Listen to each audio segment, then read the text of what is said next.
एक आदमी रेगिस्तान से गुजरते वक्त बुदबुदा रहा था, कितनी बेकार जगह है। यहाँ बिल्कुल भी हरियाली नहीं है और हो भी कैसे सकती है। यहाँ तो पानी का नामो निशान भी नहीं है। तपती रेत में वो जैसे जैसे आगे बढ़ रहा था, उसका गुस्सा भी बढ़ता जा रहा था। अंत में वो आसमान की तरफ देख झल्लाते हुए बोला, क्या भगवान, आप यहाँ पानी क्यों नहीं देते? अगर यहाँ पानी होता तो कोई भी यहाँ पेड़ पौधे उगा सकता था और तब यह जगह कितनी खूबसूरत बन जाती। ऐसा बोलकर वह आसमान की तरफ ही देखता रहा, मानो वो भगवान के उत्तर की प्रतीक्षा कर रहा हो। तभी एक चमत्कार होता है। नजर झुकाते ही उसे सामने एक कुआं नजर आता है।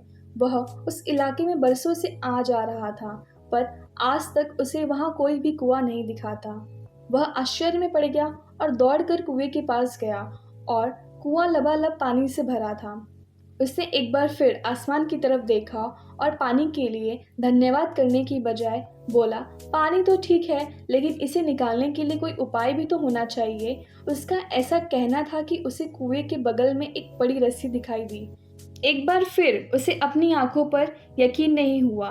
वह कुछ घबराहट के साथ आसमान की ओर देखकर बोला, लेकिन मैं ये पानी ढोऊंगा कैसे? तभी उसे महसूस होता है कि कोई उसे पीछे से छू रहा है।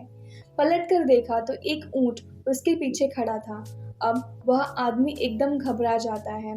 उसे लगता है कि कहीं वो रेगिस्तान में हरियाली लाने के काम में न फंस जाए और इस बार वो आसमान की तरफ देखे बिना तेज कदमों से आगे बढ़ने लगता है। अभी उसने 2-4 कदम ही बढ़ाया था कि उड़ता हुआ एक पेपर का टुकड़ा उससे आकर चिपक जाता है। उस टुकड़े पर लिखा था, मैंने तुम्हें पानी दिया, बाल्टी और रस्सी भी दी, पानी ढोने का साधन भी दिया। अब तुम्हारे पास वो हर एक चीज़ है जो रेगिस्तान को हरा भरा बनाने के लिए चाहिए। अब सब कुछ तुम्हारे हाथ में है। आदमी एक क्षण के लिए ठहरा, पर अगले ही पल वह आगे बढ़ गया और रेगिस्तान कभी भी हरा भरा नहीं बन पाया। सीख, कई बार हम चीज़ों को अपने मन मुताबिक न होने पर दूसरों को दोष देते हैं। हम सरकार को दोषी ठहराते हैं, कभी अपने बुजुर्गों को, कभी अपनी कंपनी को, तो कभी भगवान को।